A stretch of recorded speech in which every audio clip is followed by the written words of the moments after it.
Good morning dear student, सभी लोगों को मेरा नमस्कार।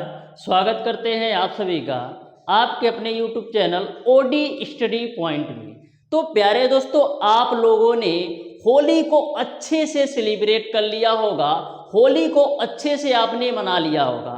अब डियर स्टूडेंट, आपकी बारी है पढ़ाई की, क्योंकि आपकी पढ़ाई सबसे महत्वपूर्ण है। क्योंकि आपके पॉलिटेक्निक अथवा IERT एंट्रेंस एग्जाम में बहुत कम समय बचे हैं, तो इन दिनों को बहुत ही बेहतरीन तरीके से यूटिलाइज करके आपको अच्छी तरीके से तैयारी करना है, जिससे आपको बेस्ट से बेस्ट पॉलिटेक्निक अथवा IERT कॉलेज में बेस्ट से बेस्ट ब्रांच से आपको एडमिशन मिल सके। तो डियर स्टूडेंट, आज की क्लास में हम लोग सॉल्व करेंगे फिजिक्स के चैप्टर नंबर 9 सरल लोलक तरंग गति एवं ध्वनि के मोस्ट इंपॉर्टेंट क्वेश्चंस को। डियर स्टूडेंट, प्रत्येक क्वेश्चन के सॉल्यूशन को मैं आप लोगों को बहुत ही बेहतरीन तरीके से पढ़ाने वाला हूं।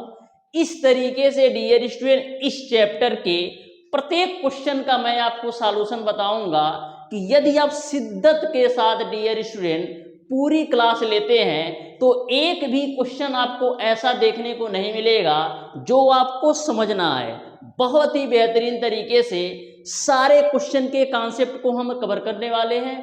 हमारी आपसे रिक्वेस्ट है डियर स्टूडेंट, जो भी स्टूडेंट अभी तक हमारे चैनल ओडी स्टडी पॉइंट को सब्सक्राइब नहीं किए हैं, सब्सक्राइब जरूर कर लीजिएगा और बेल आइकन को भी प्रेस कर लीजिएगा, जिससे हमारी अपकमिंग आने वाली वीडियो का नोटिफिकेशन मिलता रहे। तो डियर स्टूडेंट, चलिए स्टार्ट करते हैं आज की क्लास को। देखते हैं डियर स्टूडेंट आज का पहला क्वेश्चन। तो पहला क्वेश्चन आपके सामने पेश करते हैं, ध्यान से समझिएगा और आराम से समझिएगा इस क्वेश्चन का कौन सा ऑप्शन सही होगा। तो क्वेश्चन नंबर 1 आपके सामने है, ध्यान से समझना। बोला है निम्न में से कौन अनुदैर्ध्य तरंग का उदाहरण है। निम्न में से कौन अनुदैर्ध्य तरंग का उदाहरण है। ऑप्शन नंबर ए आपको दे रखा है वस्तु में ध्वनि तरंगे। ऑप्शन नंबर बी आपको दे रखा है अंतरिक्ष में रेडियो तरंगे। ऑप्शन नंबर सी आपको दे रखा है प्रकाश तरंगे।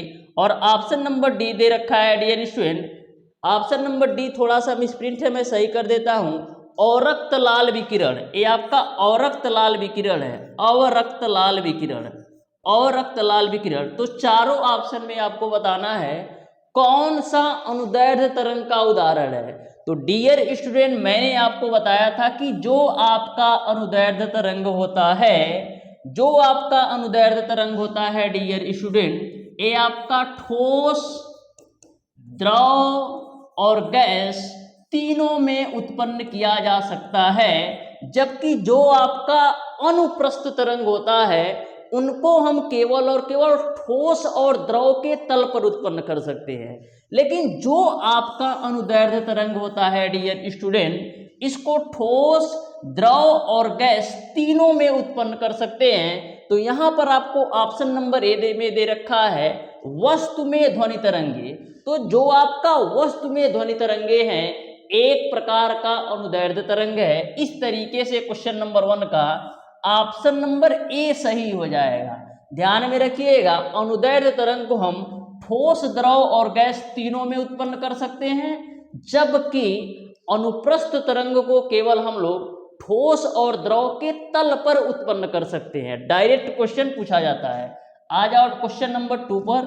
तो ध्यान से समझिएगा क्वेश्चन नंबर 2 को, बहुत ही बेहतरीन क्वेश्चन ये भी है। ध्यान से समझिएगा डियर स्टूडेंट, क्वेश्चन नंबर 2 आपका इस प्रकार से है, निम्नलिखित में से कौन सा अनुप्रस्थ तरंग के रूप में गमन नहीं करता है।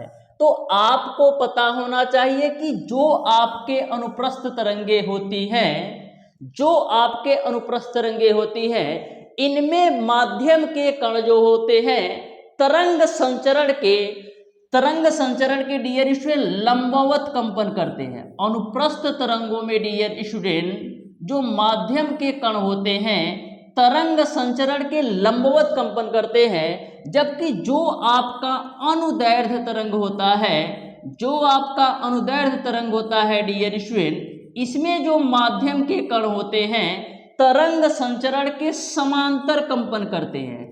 तरंग संचरण के समांतर कंपन करते हैं। अब चारों ऑप्शंस देख करके बताओ कौन सा ऑप्शन सही होगा। ऑप्शन नंबर ए आपका है हवा में अवरक्त तरंगे, ऑप्शन नंबर बी आपका है निर्वात में अवरक्त तरंगे, ऑप्शन नंबर सी आपका है स्प्रिंग में खींच कर छोड़ देने से उत्पन्न तरंग, और ऑप्शन नंबर डी आपका है खींची हुई डोरी में उत्पन्न तरंग। तो मैंने आपको बताया कि जो आपका अनुप्रस्थ तरंगे होती हैं इसमें जो माध्यम के कण होते हैं तरंग संचरण के लंबवत कंपन करते हैं, तरंग संचरण के लंबवत कंपन करते हैं। लेकिन ऑप्शन नंबर सी को ध्यान से देखोगे तो इसमें क्या किया जा रहा है, स्प्रिंग में खींच कर छोड़ देने पर, यानी आपकी स्प्रिंग ऐसे थी तो इसको खींच कर छोड़ देने पर, यानी कि स्प्रिंग को खींच कर छोड़ देने पर आपका समांतर कंपन कर रहा है, यानी अनुदैर्ध्य तरंग है। ये आपका अनुप्रस्थ तरंग नहीं है। इस तरीके से क्वेश्चन नंबर 2 का ऑप्शन नंबर सी सही हो जाएगा, क्योंकि स्प्रिंग को यदि आप खींच के छोड़ोगे ना तो माध्यम के जो कण होंगे वो आपका समांतर कंपन करेंगे, लेकिन जो आपके अनुप्रस्थ तरंग होता है उसमें माध्यम के कण लंबवत कंपन करते हैं। तो इस तरीके से जो आपका स्प्रिंग में खींचकर छोड़ देने से उत्पन्न तरंग होगा ये आपका अनुप्रस्थ तरंग नहीं होगा, यानी क्वेश्चन नंबर 2 का ऑप्शन नंबर सी सही हो जाएगा। बहुत ही बेहतरीन कॉन्सेप्ट के साथ मैं आप लोगों को प्रत्येक क्वेश्चन बताऊंगा, किसी भी प्रकार का डाउट और कंफ्यूजन नहीं होगा। आपको रटने की बिल्कुल जरूरत नहीं है, प्रत्येक क्वेश्चन को बिल्कुल कॉन्सेप्ट से समझेंगे, जिससे किसी भी तरीके से कैसे भी घुमा करके एग्जामिनर क्वेश्चन पूछ ले आपसे छूटना नहीं चाहिए। किसी भी तरीके से घुमाकर पूछ ले, सारी चीजों को हम क्लास में डिस्कस करने वाले हैं। आ जाओ डियर स्टूडेंट क्वेश्चन नंबर 3 पर।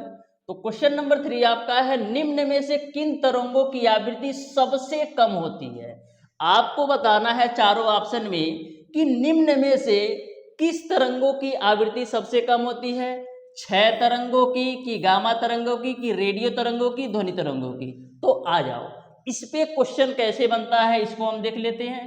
तो सबसे पहले मैं आपको बता दूं बाबू, सबसे पहले मैं आपको बता दूं कि जो आपकी रेडियो तरंगे होती हैं, जो आपकी रेडियो तरंगे होती हैं डियर स्टूडेंट, इनका जो आवृत्ति होता है, इनकी जो आवृत्ति होती है डियर स्टूडेंट, इनकी जो आवृत्ति होती है डियर स्टूडेंट ये आपका कम होता है, यानी कि सबसे कम आवृत्ति वाला जो है वो आपका है रेडियो तरंगे। तो यदि आवृत्ति कम होगा तो तरंगदैर्ध्य क्या होगा, तरंगदैर्ध्य जो है वो आपका लैम्डा की वैल्यू जो होगी वो आपका ज्यादा होगा। तो ध्यान में रखिएगा कि रेडियो तरंगों की आवृत्ति सबसे कम होती है और रेडियो तरंगों का तरंगदैर्ध्य सबसे ज्यादा होता है। दूसरा पॉइंट ये अच्छी तरीके से नोट कर लेना कि जो आपकी गामा तरंगे होती हैं, जो आपकी गामा तरंगे होती हैं डियर स्टूडेंट, इनकी जो आवृत्ति होती है वो ज्यादा होती है। क्या होती है, जो आवृत्ति होती है डियर स्टूडेंट वो आपका ज्यादा होती है, लेकिन जो तरंगदैर्ध्य लैम्डा की वैल्यू होता है वो आपका कम होता है। तो दोनों पॉइंट को अच्छी तरीके से दिमाग में बैठा लेना कि जो आपकी रेडियो तरंगे होती हैं इनका आवृत्ति सबसे कम होता है, जो आपकी रेडियो तरंगे होती हैं इनकी आवृत्ति सबसे कम होती है और तरंगदैर्ध्य सबसे ज्यादा होता है। वहीं पर जो आपकी गामा तरंगे होती हैं इनकी आवृत्ति सबसे ज्यादा होती है लेकिन तरंगदैर्ध्य जो होता है सबसे कम होता है। अब बताओ कौन सा ऑप्शन सही होगा। बोला है आवृत्ति सबसे कम होगी तो रेडियो तरंगों की आवृत्ति सबसे कम होती है, यानी क्वेश्चन नंबर 3 का ऑप्शन नंबर सी सही हो जाएगा। यदि आपसे पूछ ले कि सबसे ज्यादा तरंगदैर्ध्य किसकी होती है, तो सबसे ज्यादा तरंगदैर्ध्य आपका रेडियो तरंगों की होती है। और सबसे ज्यादा आवृत्ति किसकी होती है, तो सबसे ज्यादा आवृत्ति आपका गामा तरंगों की होती है। तो कंफ्यूजन बिल्कुल नहीं होना चाहिए क्योंकि मैं बिल्कुल कॉन्सेप्ट के साथ बता रहा हूं। आ जाओ क्वेश्चन नंबर 4 पर। तो देखो क्वेश्चन नंबर 4 आपका है सरल लोलक के लिए L और T के बीच ग्राफ कैसा होगा, ये आपको बताना है। सरल लोलक के लिए L और T यानी कि आपको सरल लोलक की लंबाई और आवर्तकाल के बीच ग्राफ कैसा होगा। तो ध्यान से समझना डियर स्टूडेंट, जो आपका सरल लोलक की लंबाई L और आवर्तकाल T के बीच जो ग्राफ होता है वो आपका परवलयाकार होता है, परवलयकार होता है। परवलयकार इसलिए होता है क्योंकि आपको पता है कि T बराबर 2 पाई रूट ओवर L अपान G होता है। तो यहां से हम क्या लिख सकते हैं, T directly proportional to root over L पे L लिख सकते हैं। तो यहां पर हम T बराबर क्या लिख सकते हैं, L पे पावर 1/2। तो इसी वजह से जो आपका आवर्तकाल T और सरल लोलक की लंबाई L के बीच यदि ग्राफ पूछेगा तो आपका परवलयाकार होगा। लेकिन यदि आपसे पूछ ले कि लंबाई L और आवर्तकाल T स्क्वायर के बीच, लंबाई L स्क्वायर और आवर्तकाल T के बीच क्या ग्राफ होगा, तो इसके बीच सरल रेखा होता है। तो ध्यान में रखिएगा, यदि लंबाई L और आवर्तकाल T के बीच पूछे कैसा ग्राफ बनेगा तो परवलयाकार बनेगा, और लंबाई L स्क्वायर और आवर्तकाल T के बीच पूछेगा तो आपका सीधी रेखा बनेगा, सरल रेखा बनेगा। यानी क्वेश्चन नंबर 4 का ऑप्शन नंबर ए सही हो जाएगा। कंफ्यूजन बिल्कुल नहीं होना चाहिए, एकदम कॉन्सेप्ट क्लियर रखो। आ जाओ बाबू क्वेश्चन नंबर 5 पर। तो ध्यान से और आराम से समझना इस क्वेश्चन को कैसे सॉल्व करना है। देखो क्या बोला है कि एक तरंग की जो आवृत्ति है वो आपका 120 हर्ट्ज है। यदि तरंग की चाल जो है वो आपका 480 मीटर पर सेकेंड है तो तरंग की तरंग दैर्ध्य क्या होगी, ये आपको बताना है। तो यहाँ पर बाबू जो n की वैल्यू दे रखी है वो आपको दे रखा है 120 हर्ट्ज, और जो तरंग चाल v की वैल्यू दे रखी है वो आपको दे रखा है 480 मीटर पर सेकेंड।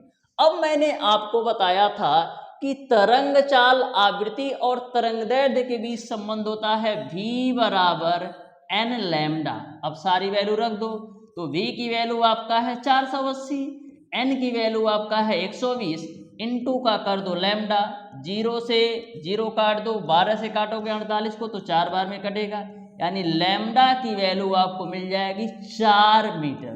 तो इस तरीके से जो तरंग दैर्ध्य का मान होगा वो आपका 4 मीटर होगा, यानी क्वेश्चन नंबर 5 का ऑप्शन नंबर बी सही हो जाएगा। तो बहुत ही बेहतरीन तरीके से आपको सारे क्वेश्चन के कॉन्सेप्ट समझ में आ रहे होंगे। ध्यान से समझना बाबू, सारे क्वेश्चन को डायरेक्ट आपके दिमाग में उतार दूंगा, बस आप शिद्दत के साथ क्लास को एंजॉय करो ना, कहीं से भी कोई भी दिक्कत नहीं आएगा। देखो क्या बोला है, दो तरंगों की आवृत्तियों में 1:2 का अनुपात है, उनके आवर्तकाल का अनुपात क्या होगा ये आपको बताना है। दो तरंगों की आवृत्तियों में 1:2 का अनुपात है, यानी आपको n1:n2 की वैल्यू दे रखा है 1:2 के रूप में। उनके आवर्तकाल का अनुपात क्या होगा ये आपको बताना है। आपको पता है कि आवर्तकाल T बराबर होता है 1/n। तो यहां से यदि मैं T1 की वैल्यू निकालूं तो 1/n1 आएगा, यहां से यदि मैं T2 की वैल्यू निकालूं तो 1/n2 आएगा। यहां से आप T1/T2 की वैल्यू निकालोगे तो क्या मिलेगा, T1/T2 की वैल्यू आप निकालिएगा तो आपको मिलेगा 1/n1 बट्टे का 1/n2। तो यहां से डियर स्टूडेंट T1/T2 बराबर क्या मिलेगा, n2 आपका ऊपर चला जाएगा तो n2/n1 होगा।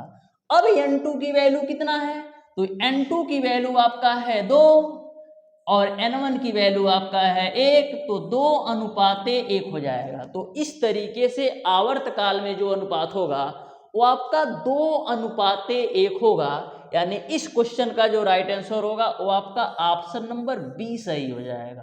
तो बहुत ही बेहतरीन तरीके से यह भी क्वेश्चन आपको समझ में आ गया होगा। बिल्कुल बहुत ही बेहतरीन तरीके से सारे क्वेश्चन की धज्जियां उड़ा देंगे, बस आप शानदार तरीके से क्लास को एंजॉय करो, कहीं से भी कोई भी कंफ्यूजन छोड़ेंगे नहीं।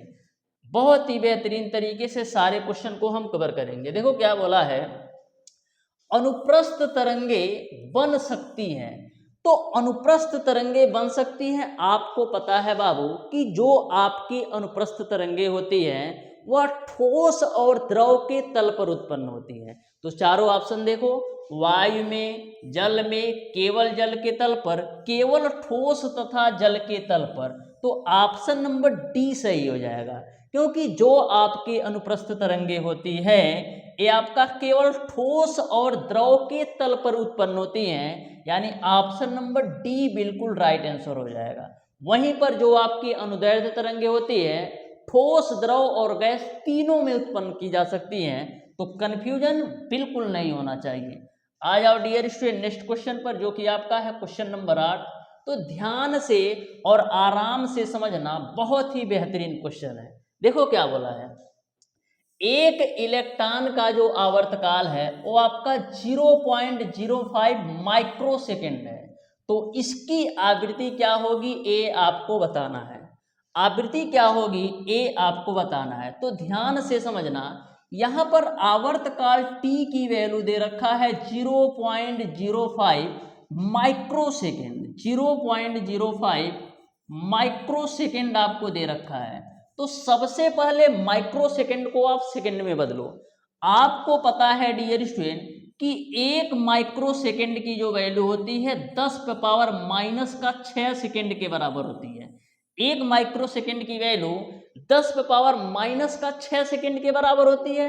तो 0.05 माइक्रोसेकंड की वैल्यू कितने के बराबर होगी? 0.05 गुणे 10⁻⁻6 सेकंड के बराबर होगी।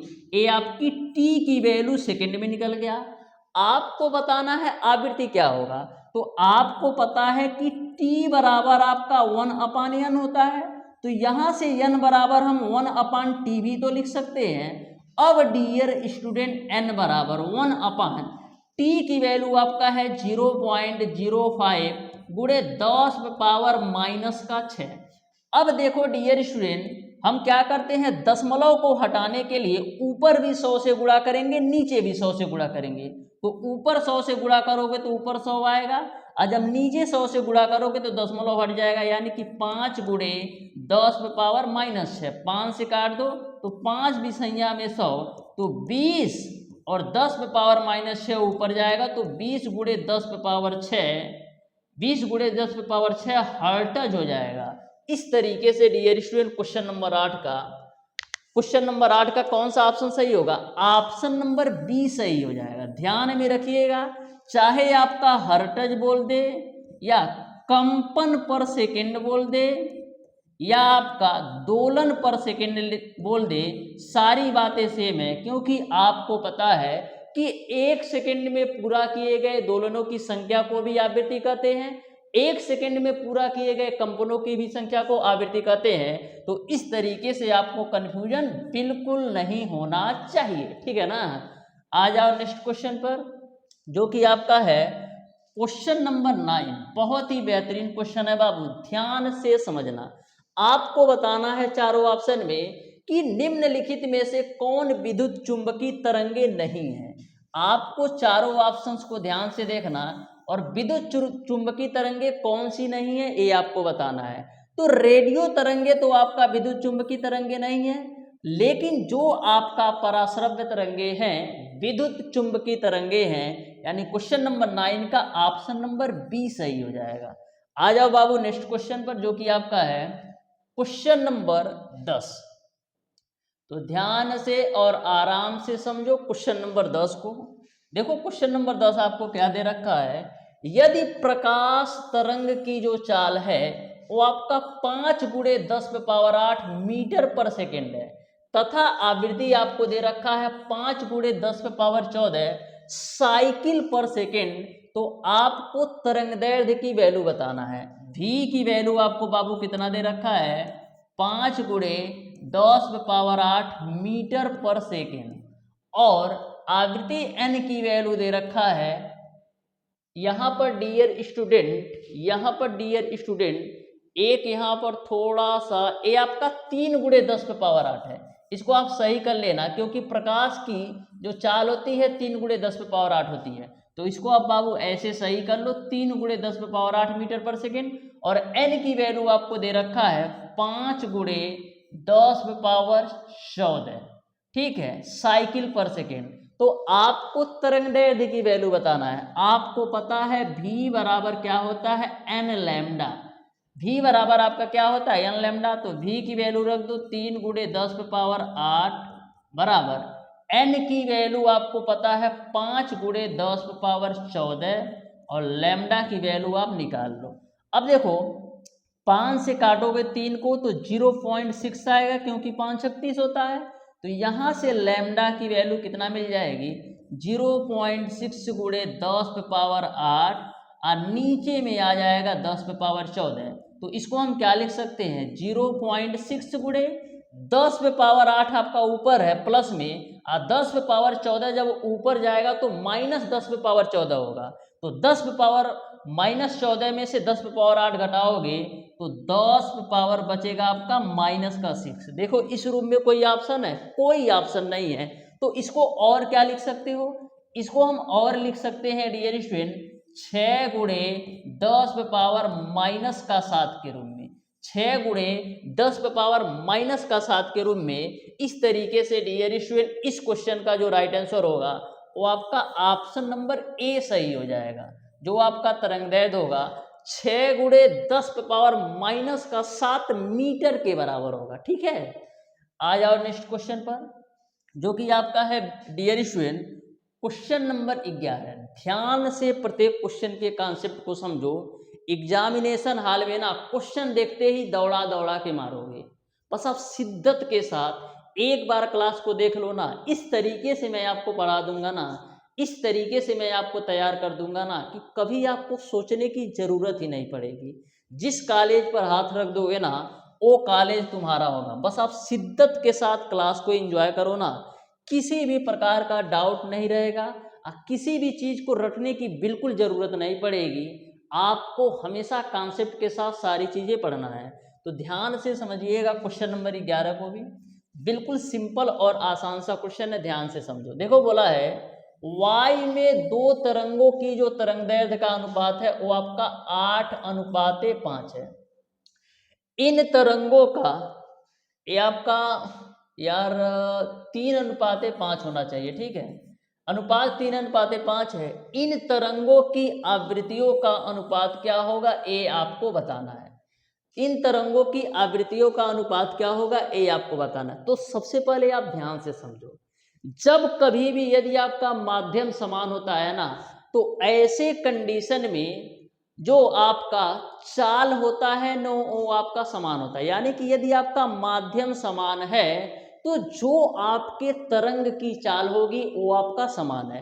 तो यहाँ पर डियर स्टूडेंट y में दो तरंगों की तरंगदैर्घ्य, यानी कि जो माध्यम है दोनों तरंगदैर्घ्य के लिए, जो माध्यम है दोनों तरंगदैर्घ्य के लिए वो आपका समान है y में ही।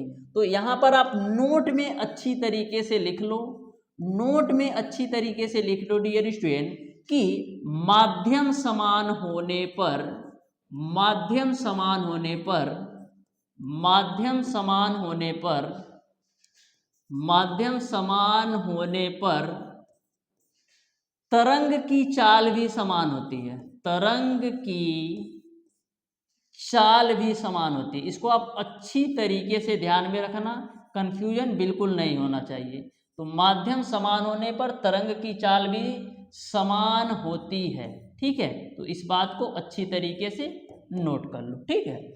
अब आपको पता है कि v बराबर आपका होता है n लैम्डा।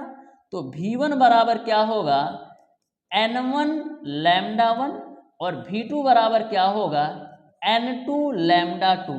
तो माध्यम समान है तो तरंग की चाल भी समान होगी, यानी कि v1 बराबर आपका क्या हो जाएगा v2। तो v1 की वैल्यू आपका है n1 लैम्डा 1 और v2 की वैल्यू आपका है n2 लैम्डा 2। आपको बताना है आवृत्तियों में अनुपात, यानी कि n1 अपान n2 बराबर क्या आ जाएगा, n1 अपान n2 बराबर आपका होगा लैम्डा 2 अपान लैम्डा 1। तो यहाँ पर आपको लैम्डा 1 की वैल्यू 3 दे रखा है और लैम्डा 2 की वैल्यू आपको 5 दे रखा है। तो क्या हो जाएगा 5/3, यानी आवृत्तियों में जो अनुपात होगा वो आपका 5:3 हो जाएगा। इस तरीके से इस क्वेश्चन का जो राइट आंसर होगा वो आपका ऑप्शन नंबर बी सही हो जाएगा। एकदम अच्छी तरीके से समझ में आ गया होगा। आ जाओ नेक्स्ट क्वेश्चन पर बाबू, जो कि आपका है क्वेश्चन नंबर 12। तो ध्यान से और आराम से समझना सारी क्वेश्चन को डियर स्टूडेंट, टोटल क्वेश्चन को मैं दौड़ा दौड़ा के मारूंगा, बस आप ध्यान से समझो। देखो क्या बोला है कि एक रेडियो प्रसारण केंद्र से 40 मेगाहर्ट्ज की विद्युत चुंबकीय तरंगें प्रसारित होती हैं। यदि विद्युत चुंबकीय तरंगों की जो चाल है वो आपका 3 गुणे 10⁸ मीटर पर सेकेंड है, तो इन तरंगों की तरंग दैर्ध्य क्या होगी, ए आपको बताना है। तो सबसे पहले कौन कौन सी वैल्यू दे रखा है अच्छी तरीके से नोट कर लो। तो यहाँ पर डियर स्टूडेंट एन की जो वैल्यू दे रखा है वो आपको दे रखा है 40 मेगाहर्ट्ज। 40 मेगाहर्ट्ज जो आपको दे रखा है एन की वैल्यू, तो मेगाहर्ट्ज को हर्ट्ज में चेंज करने के लिए हम क्या करेंगे, इसमें हम 10⁻6 से गुणा कर देंगे तो ए हमारा हर्ट्ज में चेंज हो जाएगा। ध्यान में रखिएगा 1 मेगाहर्ट्ज की जो वैल्यू होती है वो आपका 10⁻6 हर्ट्ज के बराबर होती है। इस बात को ध्यान में रखिएगा। यहाँ से एन की वैल्यू मैंने निकाल लिया। चाल भी की वैल्यू आपको दे रखा है 3 गुणे 10⁸ मीटर पर सेकेंड। तो आपको तरंग दैर्ध्य बताना है, तो v बराबर आपका बाबू होता है n लैम्डा। तो v की वैल्यू रख दो 3 गुणे 10⁸ बराबर n की वैल्यू आपने निकाला है 40 गुणे 10⁶ गुणे लैम्डा की वैल्यू निकालना है, तो लैम्डा की वैल्यू हम निकाल लेते हैं। तो यहाँ से डियर स्टूडेंट लैम्डा की वैल्यू निकालोगे तो क्या मिलेगा, 3 गुणे 10⁸ को हम क्या लिख सकते हैं, 3 गुणे 10⁸ को हम 300 गुणे 10⁶ भी लिख सकते हैं।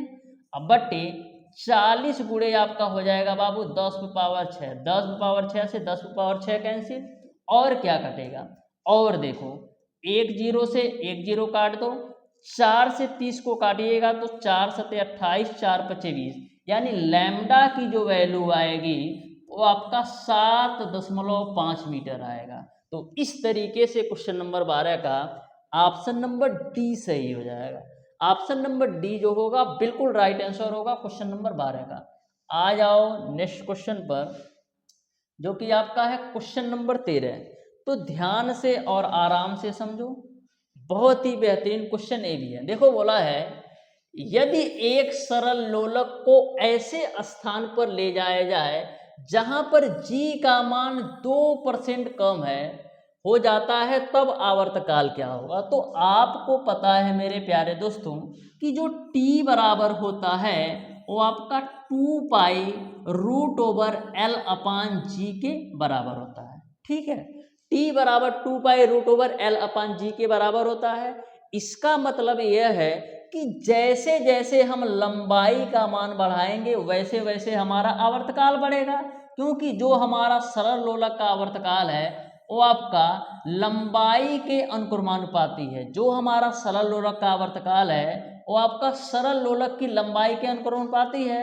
और डियर स्टूडेंट जैसे जैसे हम गुरुत्वीय त्वरण g का मान बढ़ाएंगे, यदि आप g का मान बढ़ाओगे बाबू तो आपका जो आवर्तकाल है वो आपका क्या होगा, कम होगा, क्योंकि आपको दे रखा है कि जो t है आवर्तकाल t है वो आपका 1/√g है, क्योंकि जो आपका आवर्तकाल है गुरुत्वीय त्वरण g के व्युत्क्रमानुपाती है। यानी यदि हम गुरुत्वीय त्वरण को बढ़ाएंगे तो आवर्तकाल हमारा घटेगा, और गुरुत्वीय त्वरण को यदि हम कम करेंगे तो आवर्तकाल हमारा क्या होगा, बढ़ेगा। दोनों एक दूसरे के व्युत्क्रमानुपाती हैं, यानी एक को बढ़ाएंगे तो दूसरा घटेगा और दूसरे को घटाएंगे तो पहला बढ़ेगा। तो यहाँ पर बोला क्या है कि हम 2% कम कर देते हैं, यानी कि जो g की वैल्यू है इसको हम 2% जो है कम करते हैं। तो जब g की वैल्यू आप 2% कम करोगे ना तो जो आपका आवर्तकाल होगा ना 1% अधिक हो जाएगा, क्योंकि दोनों एक दूसरे के व्युत्क्रमानुपाती हैं। तो यदि आप g के मान के कम करोगे तो आवर्तकाल आपका अधिक हो जाएगा। तो ध्यान में रख लेना, क्या ध्यान में रख लेना, देखो यह जो वैल्यू है ये आपका 5% तक लागू है कि यदि आपका g की वैल्यू जो है यदि मान लो 2% आप कम करते हो ना, तो जो आपका आवर्तकाल होगा ना 1% अधिक होगा। क्यों अधिक होगा? क्योंकि यह आपका वर्गमूल के रूप में है, क्योंकि आपका यह जो है वर्गमूल के रूप में है, इसी वजह से। उसी प्रकार से यदि आप g की वैल्यू को 4% कम करोगे ना, तो जो आपका आवर्तकाल है ना वो आपका 2% आपका अधिक हो जाएगा। यानी कि डायरेक्ट आपको आधा कर देना, डायरेक्ट आपको आधा कर देना है। तो बात समझ में आ गई होगी कि यदि हम g की वैल्यू को 2% कम करेंगे तो इसका आधा यानी 1% हमारा अधिक हो जाएगा t की वैल्यू। बस ये 5% तक केवल लागू है। कितने परसेंट तक? 5% तक लागू है। तो यह बात आपको समझ में आ गई होगी। आ जाओ डियर स्टूडेंट क्वेश्चन नंबर 14 पर, तो ध्यान से समझना क्वेश्चन नंबर 14 को। देखो क्या बोला है डियर स्टूडेंट, बोला है x किरणों की जो तरंग दैर्ध्य है वो आपका 1 एंगस्ट्रॉम है। यदि x किरणों की जो चाल है वो आपका 3 × 10⁸ मीटर पर सेकेंड है, तो इसकी आवृत्ति क्या होगी a आपको बताना है। तो सबसे पहले तरंग दैर्ध्य लैम्डा की जो वैल्यू दे रखा है वो आपको दे रखा है 1 एंगस्ट्रॉम, और आपको पता है कि 1 एंगस्ट्रॉम में 10⁻⁻10 मीटर होता है। यानी 1 एंगस्ट्रॉम में 10⁻⁻10 मीटर के बराबर होता है। ये आपकी लैम्डा की वैल्यू हो गई। अब चाल आपको v की वैल्यू दे रखा है 3 × 10⁸ मीटर पर सेकेंड। ठीक है, आपको आवृत्ति बताना है, तो आपको पता है v बराबर होता है n लैम्डा। तो v की वैल्यू आपका है 3 × 10⁸, n की वैल्यू आपको निकालना है तो n रख देते हैं, और लैम्डा की वैल्यू आपका है 10⁻⁻10। तो यहाँ से आप n की वैल्यू निकालोगे तो क्या मिलेगा? 3 × 10⁻18, क्योंकि 10⁻⁻10 जब लेफ्ट साइड में आ जाएगा तो पावर में जुड़ जाएगा, यानी पावर जुड़ करके 10⁻18 हो जाएगा। तो इस तरीके से जो आवृत्ति n का मान होगा वो आपका कितना हो जाएगा? 3 × 10⁻18 हर्ट्ज, यानी ऑप्शन नंबर बी जो होगा बिल्कुल राइट आंसर हो जाएगा क्वेश्चन नंबर 14 का। तो बहुत ही शिद्दत के साथ, बहुत ही बेहतरीन कॉन्सेप्ट के साथ यह भी समझ में आ गया होगा। आ जाओ बाबू क्वेश्चन नंबर 15 पर, तो ध्यान से और आराम से समझना।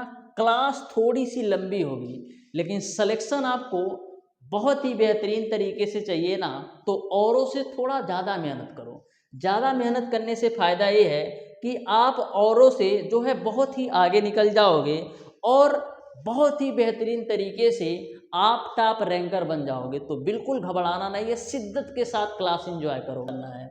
बोला है 1 सेकेंड लोलक को ऐसे ग्रह पर ले जाएगा जहां गुरुत्वीय त्वरण g का जो मान है पृथ्वी की अपेक्षा 1/9 है, तो आपको दोलन का आवर्तकाल क्या होगा ये आपको बताना है।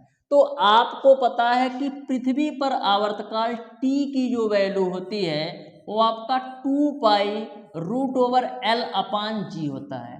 तो मैं मान लेता हूं डियर स्टूडेंट कि जो आपका पृथ्वी पर सेकेंड लोलक का आवर्तकाल है वो आपका t1 है, तो t1 बराबर 2π√L/g हो गया। क्वेश्चन में यह बोला जा रहा है कि g का जो मान है पृथ्वी की अपेक्षा 1/9 हो जाता है। तो जब आपका g का मान पृथ्वी की अपेक्षा 1/9 हो जाता है तो ऐसे कंडीशन में आवर्तकाल को मैं मान लेता हूं t2 हो जाता है। तो t2 बराबर 2π√L/ जो g की वैल्यू है पृथ्वी की अपेक्षा 1/9 हो जाती है। तो पृथ्वी पर जो g का मान था वो आपका केवल g था, लेकिन पृथ्वी की अपेक्षा 1/9 हो जाती है, तो यहाँ पर जो g का मान होगा वो आपका क्या हो जाएगा? g/9, क्योंकि क्वेश्चन में बोल रखा है कि पृथ्वी की अपेक्षा 1/9 हो जाती है, तो यदि पृथ्वी पर g होगा तो यहाँ पर आपका g/9 हो जाएगा। अब यहाँ से डियर स्टूडेंट आप t1/t2 की वैल्यू निकालो, तो t1/t2 बराबर क्या होगा? तो t1 की वैल्यू आपका है बाबू 2π√L/g और t2 की वैल्यू आपका है 2π√L/g/9। तो यहाँ पर आप 2π से 2π को काट दो और क्या कटेगा? और यहाँ पर आप रूट ओवर LG से रूट ओवर LG काट दो, तो T1 बट्टे का, तो T1 बट्टे T2 बराबर क्या मिलेगा, तो T1 बट्टे T2 बराबर आपको मिल जाएगा 1 बट्टे रूट ओवर 9। तो T1 की वैल्यू इन्होंने दे रखा है 1 सेकेंड लोलक। तो सेकेंड लोलक का आवर्तकाल कितना होता है, सेकेंड लोलक का आवर्तकाल 2 सेकेंड होता है, यानी T1 की वैल्यू आपको रख देना है 2 बट्टे का T2, और 1 बट्टे कौड़ी में 9 का वर्गमूल निकालोगे तो 1 बट्टे 3 आएगा। तो यहाँ से T2 की वैल्यू निकालोगे तो 3 दूना 6 सेकेंड मिल जाएगा, यानी कि जो आवर्तकाल हो जाएगा वो आपका 6 सेकेंड हो जाएगा। इस तरीके से क्वेश्चन नंबर 15 का ऑप्शन नंबर सी जो है बिल्कुल राइट आंसर हो जाएगा क्वेश्चन नंबर 15 का। आ जाओ डियर स्टूडेंट क्वेश्चन नंबर 16 पर। तो ध्यान से समझिएगा क्वेश्चन नंबर 16 को, बहुत ही बेहतरीन क्वेश्चन है, ध्यान से और आराम से समझो इस क्वेश्चन को कैसे सॉल्व करना है। तो क्वेश्चन नंबर 15 आपके सामने है, देखो क्या बोला है कि एक कंपित वस्तु में 1 सेकेंड में आपका 240 कंपन करती है। वायु में जो ध्वनि की चाल है वो आपका 320 मीटर पर सेकेंड है। तो कंपित वस्तु के द्वारा 15 कंपनों में वायु में ध्वनि कितनी दूर जाएगा ये आपको बताना है। बोला है 1 सेकेंड में 240 कंपन, क्या बोला है, 1 सेकेंड में बाबू 240 कंपन करती है। 1 सेकेंड में 240 कंपन करती है, तो एक कंपन करने में कितना समय लगेगा, तो एक कंपन करने में 1 बट्टे 240 सेकेंड आपका लगेगा, क्योंकि 1 सेकेंड में 240 कंपन करती है, तो एक कंपन करने में 1 बट्टे 240 सेकेंड लगेगा। आपको 15 कंपन का निकालना है, तो 15 कंपन का निकालने के लिए आप दोनों साइड 15 से गुणा कर दो। तो यहाँ पर 15 से हम काटेंगे तो 15 एक कम आपका 15 होगा और 15 छक्का 90, यानी कि 15 कंपन में कितना समय लगेगा, 15 कंपन में डियर स्टूडेंट 1 बट्टा 16 सेकेंड लग जा रहा है। अब आप आसानी से दूरी निकाल सकते हैं। आपको पता है डियर स्टूडेंट कि v बराबर आपका क्या होता है n लैम्डा। तो v की वैल्यू कितना है 320 मीटर पर सेकेंड, तो v की वैल्यू मैंने रख दिया 320। n की वैल्यू कितना है, n की वैल्यू आपका कितना है, या तो चाल बराबर दूरी बटा समय से निकाल लो यार, डायरेक्ट कंफ्यूजन होना ही नहीं है। तो दूरी बराबर क्या होता है, दूरी बराबर आपका होता है चाल गुणे समय। तो यहाँ से दूरी निकाल लो, चाल आपका कितना है 320 मीटर पर सेकेंड, तो 320 रख दो, और समय आपने निकाला है 1 बट्टा 16 सेकेंड 15 कंपन में, तो 1 बट्टा 16 कर दो। अब 16 से काटो तो 16 दूना आपका 32 हो जाएगा, 0 हो जाएगा, यानी डी की जो वैल्यू आएगी वो आपका 20 मीटर मिल जाएगा, यानी कि 15 कंपन में 20 मीटर की दूरी तय करेगा। तो इस तरीके से जो इस क्वेश्चन का राइट आंसर होगा वो आपका ऑप्शन नंबर डी सही हो जाएगा। 15 कंपन में आपका 20 मीटर की दूरी तय करेगा। आ जाओ नेक्स्ट क्वेश्चन पर, जो कि आपका है क्वेश्चन नंबर 17। तो ध्यान से समझिएगा क्वेश्चन नंबर 17 को भी, बहुत ही बेहतरीन तरीके से इस क्वेश्चन को भी करेंगे। बोला है वायु में 2 तरंगों की आवृत्तियों का जो अनुपात है वो आपका 4:3 है। तो इनके तरंग दैर्ध्यों का अनुपात क्या होगा ये आपको बताना है। तो मैंने आपको बताया है डियर स्टूडेंट, यदि आपका माध्यम समान हो तो ऐसे कंडीशन में जो आपका तरंग चाल होती है वो आपका समान होती है। तो यहाँ पर आप देख रहे हैं कि वायु में 2 तरंगों की आवृत्तियां, यानी माध्यम जो है दोनों तरंगों के लिए वायु है, यानी कि माध्यम सेम है। तो ऐसे कंडीशन में जो तरंग चाल होगी वो आपका समान होगा, यानी v1 बराबर आपका v2 के बराबर होगा। अब आपको पता है कि v बराबर होता है n लैम्डा, तो v1 बराबर आपका क्या होगा n1 लैम्डा 1, और v2 बराबर आपका क्या होगा n2 लैम्डा 2। अब सारी वैल्यू रख दो, तो v1 बराबर आपका है n1 लैम्डा 1 और v2 बराबर आपका है n2 लैम्डा 2। आपको तरंगदैर्ध्य का अनुपात बताना है, तो यहाँ से आप लैम्डा 1 बटे लैम्डा 2 की वैल्यू निकालोगे तो n2/n1 आएगा।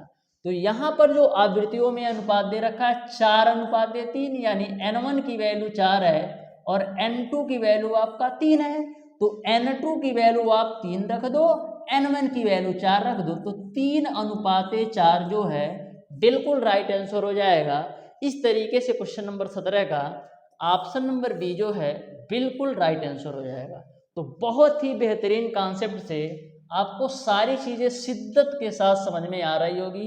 एक बात और मैं आपको बता दूं डियर स्टूडेंट, कि बहुत सारे आपको चैनल ऐसे देखने को मिलेंगे कि जो आपको बिल्कुल सिंपल सिंपल क्वेश्चन करवाते हैं, लेकिन ध्यान में रखिएगा आपको सिंपल क्वेश्चन के पीछे बिल्कुल नहीं जाना है, क्योंकि आप एक स्मार्ट बॉय हो। पॉलिटेक्निक का मतलब यही होता है कि आपसे टेक्निकली क्वेश्चन पूछा जाएगा। तो कक्षा 8 के बताओ साल करवा रहे हैं, उसका कोई मतलब ही नहीं है। तो ध्यान में रखना आपको ये है कि जो चीज़ें आपको आती हैं उस पर आपको समय बिल्कुल देने की ज़रूरत नहीं है।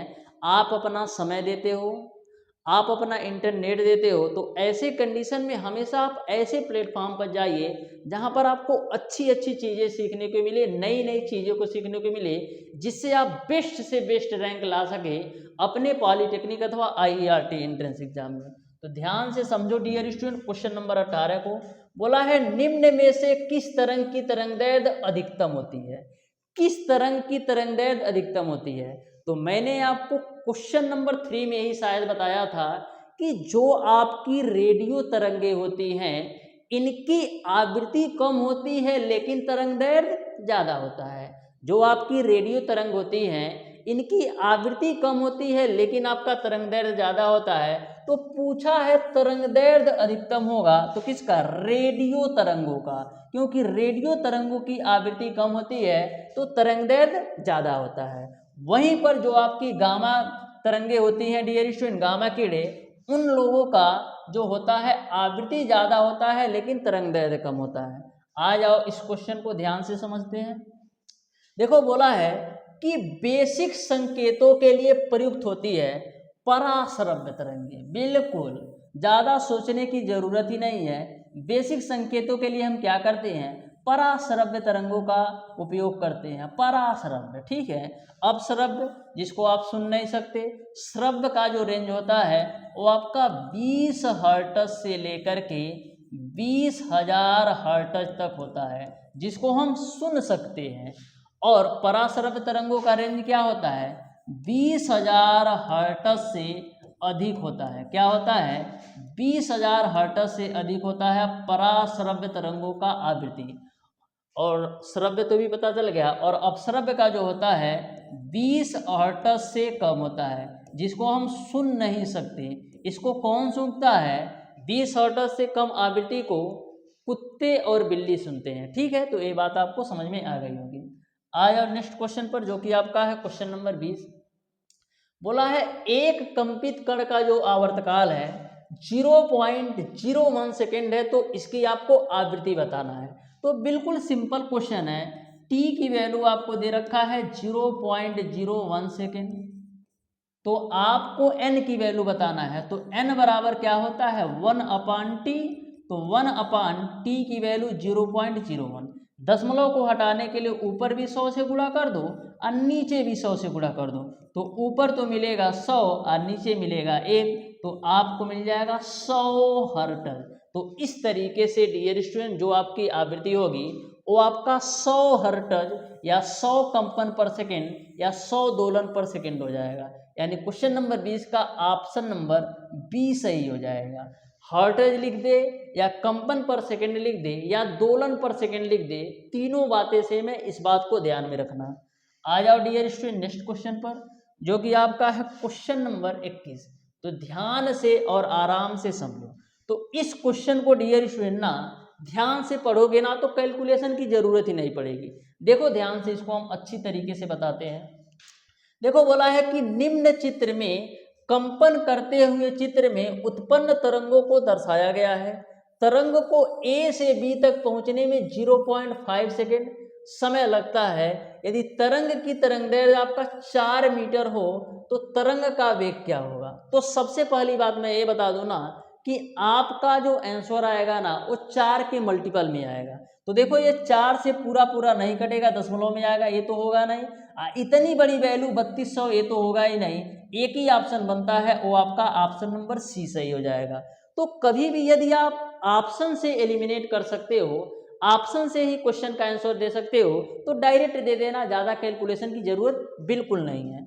आ जाओ नेक्स्ट क्वेश्चन पर, जो कि आपका है डियर स्टूडेंट क्वेश्चन नंबर, ये आपका क्वेश्चन नंबर 22 है। ये 21 था ना आपका, ये आपका 21 था, तो ये आपका क्वेश्चन, टाइपिंग थोड़ा मिस्टेक कर दिया है, लेकिन आप लोग कंप्रोमाइज़ तो कर ही सकते हैं, क्योंकि मैं बहुत ही बेहतरीन तरीके से सारी चीज़ों को कवर करा रहा हूँ। ये आपका बाबू है क्वेश्चन नंबर 22, ठीक है। बोला है किसी माध्यम में ध्वनि तरंग की जो चाल है वो आपका 440 मीटर पर सेकेंड है। तरंग की जो आवृत्ति है वो आपका 200 हर्ट्ज है। तो ध्वनि तरंग की तरंगदैर्घ्य की गणना करिए। तो यहाँ पर जो v की वैल्यू दे रखा है वो आपको दे रखा है 440 मीटर पर सेकेंड, और आवृत्ति n की जो वैल्यू दे रखा है वो आपको दे रखा है 200 हर्ट्ज। तो आपको तरंगदैर्घ्य की गणना करना है, तो आपको पता है v बराबर होता है n लैम्डा। तो v की वैल्यू बाबू रख दो 440 बराबर n की वैल्यू आप रख दो 200 गुणे लैम्डा। तो यहाँ से डियर स्टूडेंट लैम्डा की वैल्यू निकालोगे तो मिलेगा 440 बट्टे का 200। तो 0 से 0 काट दो, 20 से काटो 44 को, तो देखो 20 दूना 40 और 20 दूना 40, यानी कि 2.2 मीटर हो जाएगा। तो इस तरीके से जो तरंग दैर्घ्य होगा 2.2 मीटर होगा, यानी ऑप्शन नंबर डी जो है बिल्कुल राइट आंसर हो जाएगा क्वेश्चन नंबर 22 का।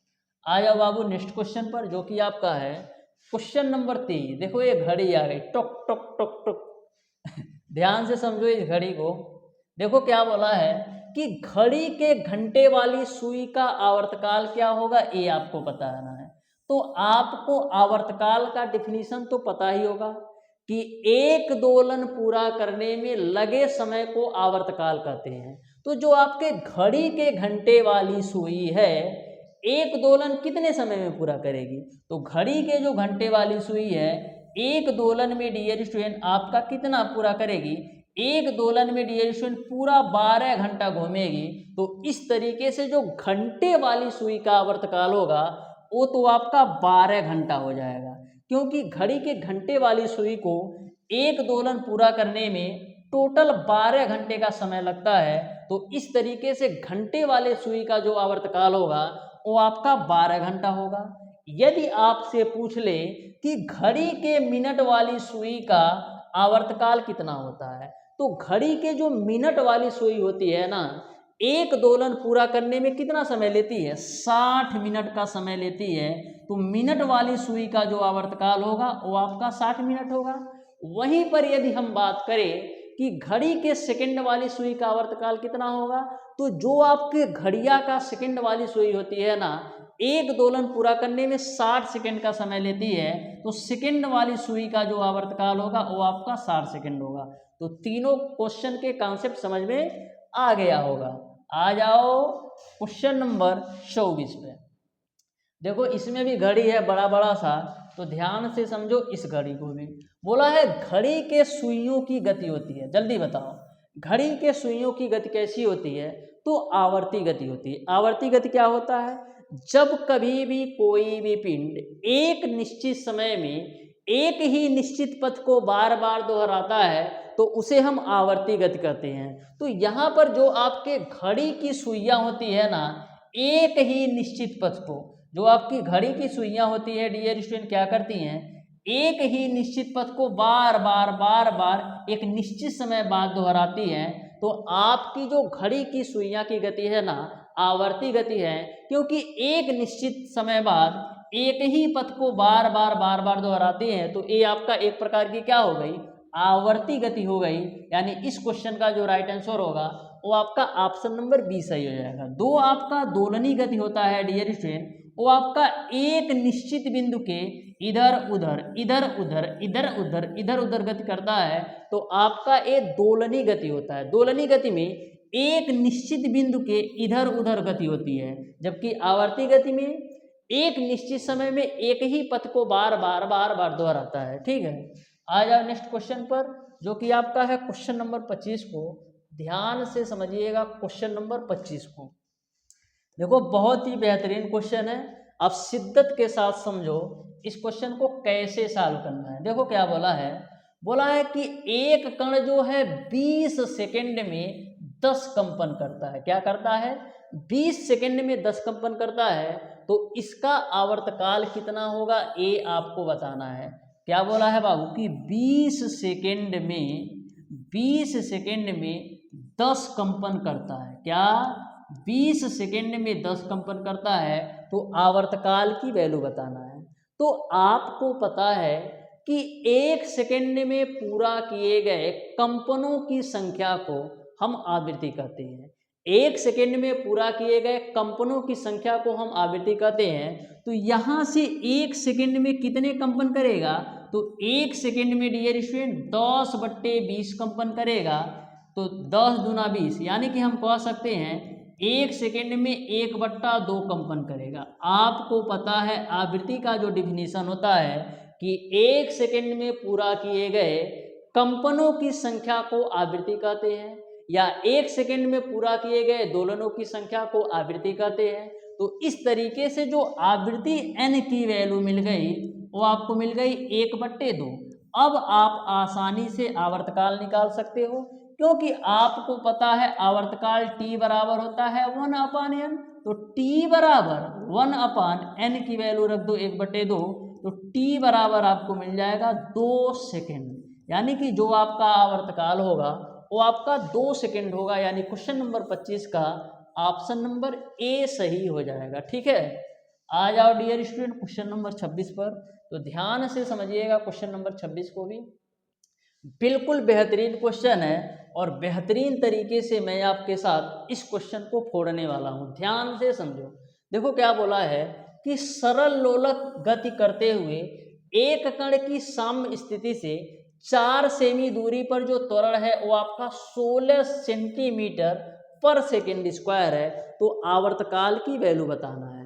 तो साम्य स्थिति से 4 सेमी दूर है, यानी L की जो वैल्यू है वो आपको दे रखा है 4 सेंटीमीटर, और त्वरण G की जो वैल्यू है वो आपको दे रखा है 16 सेंटीमीटर पर सेकेंड स्क्वायर। तो आपको आवर्तकाल बताना है। तो आवर्तकाल t बराबर क्या होता है? t बराबर आपका होता है 2π√L/G। तो सारी वैल्यू रख दो। तो 2π की वैल्यू 3.14 इंटू का L की वैल्यू आपका है 4 और G की वैल्यू आपका है 16। 4 से काटो 16 को तो 4 बार में कटेगा। तो यहाँ से आपको मिलेगा 2 गुणे 3.14 गुणे 1/4 का वर्गमूल निकालोगे तो 1/2 मिलेगा। 2 से 2 को काट दो। तो यहाँ से बाबू जो आपका आवर्तकाल का मान होगा 3.14 हो जाएगा। तो इस तरीके से डियर स्टूडेंट इस क्वेश्चन का जो राइट आंसर होगा 3.14 सेकेंड हो जाएगा। यानी ऑप्शन नंबर ए जो है बिल्कुल राइट आंसर हो जाएगा। थोड़ा सा भी आपको कंफ्यूजन नहीं होना चाहिए। आ जाओ नेक्स्ट क्वेश्चन पर, जो कि आपका है क्वेश्चन नंबर 27। ठीक है, तो ध्यान से समझो क्वेश्चन नंबर 27 को भी। बोला है अस्पष्ट प्रतिध्वनि सुनाई पड़ने के लिए ध्वनि का परावर्तन करने वाली सतह को श्रोता से कम दूरी कितनी होना चाहिए? तो श्रोता से कम दूरी 11 मीटर की होनी चाहिए। इसको आप अच्छे से दिमाग में सेट कर लेना, डायरेक्ट क्वेश्चन बनता है। आ जाओ नेक्स्ट क्वेश्चन पर, जो कि आपका है क्वेश्चन नंबर 28। इसको आप लोग सॉल्व करना। एक क्वेश्चन मैं आप लोगों को देता हूं, देखता हूं कि कितना आपने अच्छी तरीके से तैयारी किया है इस चैप्टर के लिए। देखो बोला है कि एक कण x अक्ष के अनुदिश सरल आवर्त गति कर रहा है, जिसका आयाम आपको दे रखा है 4 सेंटीमीटर है और आवर्तकाल आपका 1.02 सेकेंड है। तो कण द्वारा x बराबर +2 सेमी से +4 सेमी तक जाने तथा वापस आने में लिया गया न्यूनतम समय कितना है, ये आपको बताना है। तो इस क्वेश्चन को मैं नहीं सॉल्व करने वाला, इस क्वेश्चन को सॉल्व करके बताना कौन सा ऑप्शन सही होगा। क्वेश्चन नंबर 29 पर आ जाओ। 4 से 5 क्वेश्चन और कराऊंगा, बस आप 3 से 4 मिनट दे दो। ठीक है, आ जाओ क्वेश्चन नंबर 29 को। देखो बोला है कि सरल आवर्त गति किस भौतिक राशि के संरक्षण पर आधारित है।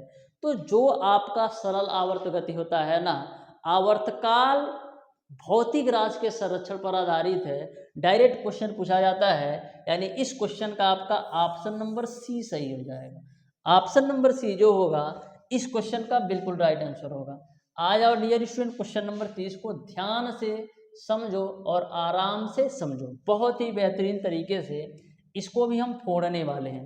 देखो क्या बोला है, विस्थापन का मान बढ़ने से दोलन का आवर्तकाल घट जाएगा कि बढ़ जाएगा कि अपरिवर्तित रहेगा कि सभी कथन गलत हैं। तो आपको पता है आवर्तकाल टी बराबर आपका होता है 2 पाई रूट ओवर एल अपान जी, यानी कि जैसे जैसे डियर स्टूडेंट हम विस्थापन का मान बढ़ाएंगे वैसे वैसे हमारा आवर्तकाल भी बढ़ेगा। जैसे जैसे हम विस्थापन का मान बढ़ाएंगे वैसे वैसे आवर्तकाल भी बढ़ेगा, क्योंकि जो हमारा आवर्तकाल है विस्थापन के वर्गमूल के अनुक्रमानुपाती है। यानी जैसे जैसे हम विस्थापन की वैल्यू को बढ़ाएंगे वैसे वैसे हमारा आवर्तकाल भी बढ़ेगा। तो बोला है कि विस्थापन का मान बढ़ने से आवर्तकाल, तो विस्थापन बढ़ाएंगे तो आवर्तकाल भी बढ़ेगा, यानी ऑप्शन नंबर बी जो है बिल्कुल राइट आंसर होगा। आ जाओ क्वेश्चन नंबर 31 पर। देखो बोला है कि त्वरण का मान बढ़ने से आवर्तकाल का मान, थोड़ा टाइपिंग मिस्टेक कुछ ज़्यादा ही कर दिया है, तो ये आपका त्वरण नहीं त्वरण है। क्या है? त्वरण है। तो त्वरण का मान बढ़ाने पर आवर्तकाल का मान, तो आओ हम कॉन्सेप्ट से समझते हैं। तो t बराबर आपका होता है 2 पाई रूट ओवर एल अपान जी। बोला है त्वरण का मान बढ़ाने से, तो जो आपका त्वरण है ना डियर स्टूडेंट, ये आपका आवर्तकाल के व्युत्क्रमानुपाती है, यानी कि t directly proportional to 1 upon root g है। यानी कि जो आपका त्वरण है ये आपका आवर्तकाल के व्युत्क्रमानुपाती है, यानी कि जैसे जैसे हम त्वरण का मान बढ़ाएंगे तो हमारा आवर्तकाल घटेगा, क्योंकि त्वरण जो है आवर्तकाल के व्युत्क्रमानुपाती है। यानी यदि हम त्वरण की वैल्यू को बढ़ाएंगे तो आवर्तकाल घटेगा, यानी क्वेश्चन नंबर 31 का ऑप्शन नंबर बी सही हो जाएगा कि यदि हम त्वरण को बढ़ाएंगे तो आवर्तकाल हमारा घट जाएगा। आ जाओ नेक्स्ट क्वेश्चन पर, जो कि आपका है क्वेश्चन नंबर 32। तो ध्यान से समझिएगा, सरल आवर्त गति में किसी कारण, सरल आवर्त गति में किसी कारण का विस्थापन जो है धीरे धीरे घटता जाता है तो इसका आवर्तकाल है। ये आपका कारक होना चाहिए, किसी कारक का विस्थापन जो है धीरे धीरे घटता है तो इसका आवर्तकाल। तो मैंने आपको बताया है कि जो आपका आवर्तकाल होता है t बराबर 2 पाई रूट ओवर एल अपान जी होता है। तो जैसे जैसे हम विस्थापन का मान घटाएंगे, जैसे जैसे हम विस्थापन का मान घटाएंगे वैसे वैसे हमारा आवर्तकाल का भी मान घटेगा, क्योंकि जो हमारा आवर्तकाल है विस्थापन के वर्गमूल के अनुक्रमानुपाती है। यानी जैसे जैसे आप विस्थापन घटाइएगा वैसे वैसे आपका आवर्तकाल भी कम हो जाएगा, यानी ऑप्शन नंबर डी बिल्कुल सही हो जाएगा। आ जाओ डियर स्टूडेंट नेक्स्ट क्वेश्चन पर। 2 क्वेश्चन और आपका बचा है, उसके बाद से बाकी बचे क्वेश्चन हम लोग नेक्स्ट क्लास में सॉल्व करने वाले हैं। तो ध्यान से समझिएगा इस क्वेश्चन को। बोला है कि पृथ्वी पर एक सरल लोलक का आवर्तकाल आपका कितना दे रखा है? 2 सेकंड है। यदि इस सरल लोलक को हम चंद्रमा पर ले जाया जाए तो आवर्तकाल का मान कितना होगा, ये आपको बताना है। तो ध्यान से समझो, आपको पता है कि पृथ्वी पर आवर्तकाल t बराबर क्या होता है? 2 पाई रूट ओवर एल अपान जी होता है। मैं मान लेता हूँ कि पृथ्वी पर जो हमारा आवर्तकाल है वो हमारा t1 है, और जब चंद्रमा पर हम ले जाते हैं तो आवर्तकाल हमारा t1 से बढ़ करके t2 हो जाता है। तो t2 बराबर आपका हो जाएगा 2 पाई रूट ओवर एल अपान जी की वैल्यू क्या होगी?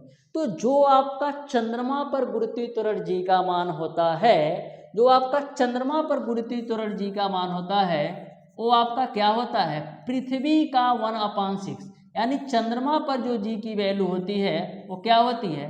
पृथ्वी के गुरुत्वीय त्वरण का 60वां भाग होता है। तो इस बात को अच्छी तरीके से नोट कर लेना कि चंद्रमा पर गुरुत्वीय त्वरण जी का जो मान होता है पृथ्वी के गुरुत्वीय त्वरण जी के मान का 6वां भाग होता है। तो यहाँ पर जो जी की वैल्यू होगी चंद्रमा के लिए वो आपका g/6 आएगा। क्या आएगा? g/6 आएगा, क्योंकि चंद्रमा पर जो गुरुत्वीय त्वरण जी का मान होता है वह पृथ्वी का 6वां भाग होता है। तो यहाँ पर मैं चंद्रमा के लिए गुरुत्वीय त्वरण जी का मान पृथ्वी का 6वां भाग रख दिया। तो यहाँ से आप T1/T2 की वैल्यू निकालोगे, T1/T2 की वैल्यू निकालोगे तो √1/6 आएगा। अब देखिएगा सरल लोलक का आवर्तकाल 2 सेकंड दे रखा है, यानी T1 की वैल्यू 2 रख दो, T2 1/√6। तो यहाँ से आपका T2 की वैल्यू क्या आएगा? 2√6। इसको कैलकुलेशन करोगे ना, तो इसको कैलकुलेशन करोगे तो 4.90 सेकेंड आएगा। यानी कि इस क्वेश्चन का जो राइट आंसर होगा वो आपका ऑप्शन नंबर सी सही हो जाएगा। आ जाओ लास्ट क्वेश्चन पर, जो कि आज की क्लास का लास्ट क्वेश्चन है। तो ध्यान से और आराम से समझो, इस क्वेश्चन को भी बहुत ही बेहतरीन तरीके से हम फोड़ने वाले हैं। बोला है एक वस्तु प्रति सेकेंड, ध्यान से समझो और आराम से समझो। देखो क्या बोला है, बोला है एक वस्तु प्रति सेकेंड 55 कंपन कर रही है तथा ध्वनि का वेग जो है 330 मीटर पर सेकेंड है, तो तरंगदैर्घ्य का मान बताओ। तो आपको पता है कि एक सेकेंड में पूरा किए गए कंपनों की संख्या को हम आवृत्ति कहते हैं। एक सेकेंड में पूरा किए गए कंपनों की संख्या को हम क्या कहते हैं? आवृत्ति कहते हैं। तो यहाँ पर बोला है एक प्रति सेकेंड 55 कंपन करती है, यानी n की जो वैल्यू है वो आपको दे रखा है 55, क्योंकि एक सेकेंड में पूरा किए गए कंपनों की संख्या को हम क्या कहते हैं? आवृत्ति कहते हैं। और v की वैल्यू आपको दे रखा है 330 मीटर पर सेकेंड। आपको तरंगदैर्घ्य बताना है, तो v बराबर आपका होता है n लैम्डा। v की वैल्यू आपका है 330, n की वैल्यू आपका कितना है? 55 है, और लैम्डा को ऐसे ही लैम्डा रखो। 55 से 11 × 55, 11 × 33, 0 5 × 30, यानी लैम्डा की जो वैल्यू आएगी वो आपको 6 मीटर मिल जाएगा। लैम्डा की जो वैल्यू आएगी वो आपको 6 मीटर मिल जाएगा, यानी ऑप्शन नंबर डी सही हो जाएगा। जल्दी जल्दी में 6 किलोमीटर मत मार देना या 6 सेंटीमीटर मत मार देना। यहाँ पर मीटर पर सेकेंड में चाल दे रखा है ना, तो दूरी भी आपका मीटर में ही आएगी। तो सारे क्वेश्चन के कॉन्सेप्ट आपको अच्छी तरीके से समझ में आ गए होंगे। तो आज की क्लास को हम यहीं तक रखते हैं डियर स्टूडेंट। नेक्स्ट क्लास में हमारा जो है फिजिक्स का चैप्टर नंबर 9 जो है पूरी तरह से कंप्लीट हो जाएगा। 32-33 क्वेश्चन और बचे हैं, तो उन क्वेश्चंस को भी मैं एक क्लास के माध्यम से आपका पूरी तरह से कंप्लीट करा दूंगा। क्लास कैसी लगी आप कमेंट बॉक्स में कमेंट करके अपनी राय जरूर दीजिएगा डियर स्टूडेंट। यदि आपको किसी भी क्वेश्चन में किसी भी प्रकार का डाउट और कन्फ्यूजन होगा तो उसे भी आप कमेंट बॉक्स में कमेंट करके जरूर पूछ लेना। मिलते हैं डियर स्टूडेंट नेक्स्ट क्लास।